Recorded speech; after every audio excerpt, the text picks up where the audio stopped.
Therefore, my administration is issuing new federal guidelines that will allow governors to take a phased and deliberate approach to reopening their individual states. I've dealt with them now a long time, and we've had a great relationship. Democrat, Republican, the relationship has been good. This strategy is based on hard, verifiable data. The number of new positive cases announced today, 11, gives us grounds for optimism, but we still have a long way to go. Hawaii is fortunate. We appear to be flattening the curve. Today, we received the revised guidelines for reopening from the President. Unfortunately, at this time, we don't satisfy the criteria for a phased opening. Notably, it requires a downward trajectory of cases for a 14-day period. We're making progress, but we're not there yet. So please continue your hard work and perseverance. We will get through this together. Thank you, Mr. President, Mr. Vice President. We're going to go through these quickly because I know you have them and many of you have already spoken to them on television. Next slide, please. This is a very important slide. It talks about the gatekeeping criteria to moving into phase one. It's very much related to what you just saw about influenza-like illness. And the United States has been tracking influenza-like illnesses through the Centers of Disease Control for years. Both the state and public health officials are used to watching this. County health officials are used to watching it. And frankly, every family around the United States knows how to access this on the CDC website in order to get up-to-date information to the communities. It also looks at a syndromic emergency room type visits, again, housed at the CDC, and really is our surveillance program that can be utilized for a lot of different illnesses, but in this case will be utilized for respiratory diseases. In addition, we are tracking the number of cases, and it must have a downward trajectory for 14 days, as well as the influenza-like illness and the syndromic illnesses, and a downward trajectory in the number of positive tests with persistence of high levels of testing. For the hospitals, it's to ensure that we can treat all patients without resorting to any crisis care, and ensuring that there's a robust testing program in place for at-risk healthcare workers, including frontline responders with their emerging antibody tests. Next slide. Now, just to show you what this looks like. So what the CDC did for me under the direction of Bob Redfield was to chart what the syndromic illnesses were reporting throughout the early part of March. And you can see in New Orleans, respiratory diseases were starting to be seen in the emergency room. That is the red line. The cases are shown in the dark blue line. The gray mountain is testing, and underneath that is the blue mountain of positives. And you can see that the early alert was present from the emergency room about early respiratory disease. You can see it predated the cases. So throughout the summer, when we do not have flu to contaminate this picture, we'll be able to follow this syndromic pattern, city by city, county by county, community by community, state by state. Next slide. In addition, the CDC has the influenza-like illness net distributed throughout the United States, very useful in the winter time. That first peak is influenza B in the red. That's this season. I showed you all the seasons here so you could see the seasons as they are displayed. The first peak is influenza B, second peak influenza A, and then you can see the coronavirus. And you can see its decline, and it's declining towards baseline. This will allow us, again, city by city, community by community, state by state, to look for variations in an early response mode in those localities that I described. Next slide. So hopefully you see that we've brought CDC and their amazing talent of individuals at the Center for Disease Control and Prevention and all of their abilities to this response and also to the surveillance that we need in this response. But I want to call your attention to the third bullet on this graphic. So we're tracking those two pieces that I described. But the third bullet is about setting up sentinel surveillance sites to be able to distinguish and find asymptomatic individuals.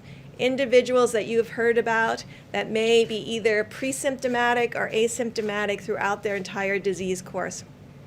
We want to be able to find them in communities of particular vulnerability. So we'll be doing sentinel surveillance throughout nursing homes, throughout inner city federal clinics, throughout indigenous populations, to really be able to find early alerts of asymptomatic individuals in the community, and both for the syndromic cases that are tested, the influenza-like cases, and the asymptomatic cases, doing contact tracing, again with support from the Centers for Disease Control, working with each state and local government. In addition, we want to make sure that all the healthcare facilities have adequate personal protective devices and the equipment to handle the surge, and to ensure the ICUs can handle increased capacity. We want every state to have a plan for the health and safety of its workers in critical industries, and to protect the health and safety of those living in high-risk facilities, including senior care facilities, as we discussed with sentinel surveillance, but also additional surveillance. When we talked with all of the states that had not had a major metro outbreak, their sentinel surveillances picked up always the first cases in nursing homes. And so this is a very much a big focus of the plan moving forward. I won't go into the rest of the details on this slide, but there's quite a bit of details on the expectations of every state and local government. Next slide. You'll recognize this slide. Next slide, please. You'll recognize this slide. It's what we've been talking about in the 15 and 30 days to prevent the spread. It's continuing those critical hand washing or sanitizers, not avoiding touching your face at all times, disinfecting surfaces, using face covering while in public, following state and local guidelines, and critically, staying home if you are sick. I know a lot of people go to the workplace when they are feeling ill. You know when you're feeling ill. It won't get better by going to work. So we're asking again for people to stay home when they're sick.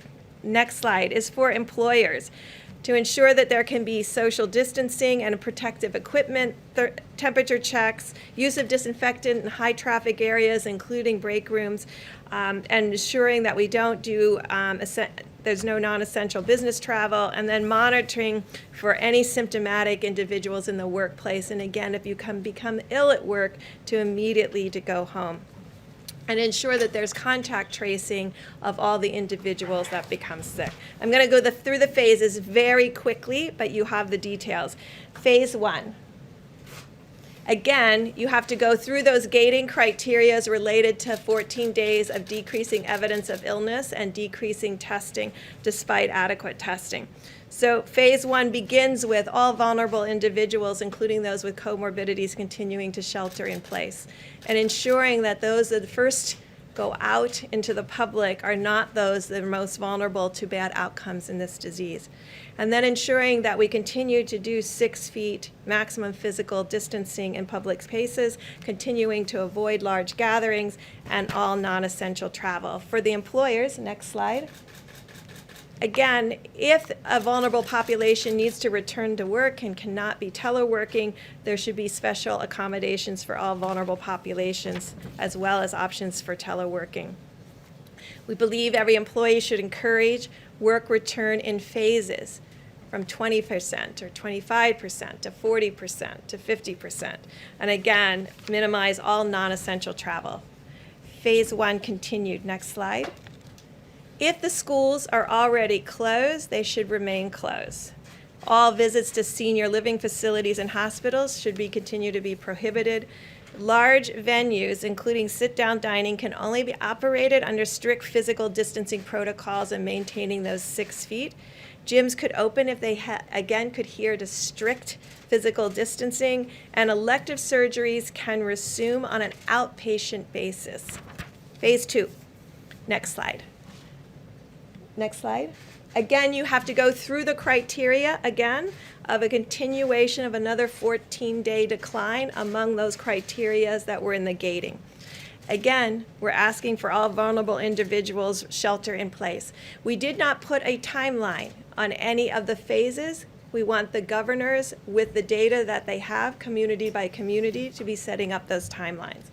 Again, we're asking for the public to continue to maximize physical distance. However, we increased social settings to be able to now have 50 individuals, and non-essential travel can resume.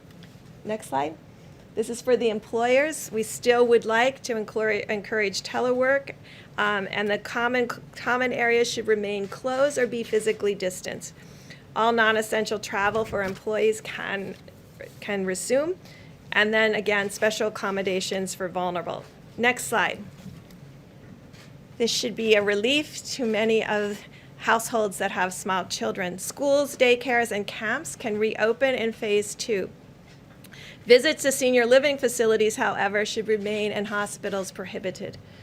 Large venues can operate, but solely under moderate physical distancing, and elective surgeries can resume on an outpatient and inpatient basis. Phase 3. And so phase 3, I won't go through in detail, is essentially returning to our new normal with all of what we talked about through all phases, continuing the good hygiene practices, continuing the respect for spaces between individuals, because we know that we still have an issue with asymptomatic spread.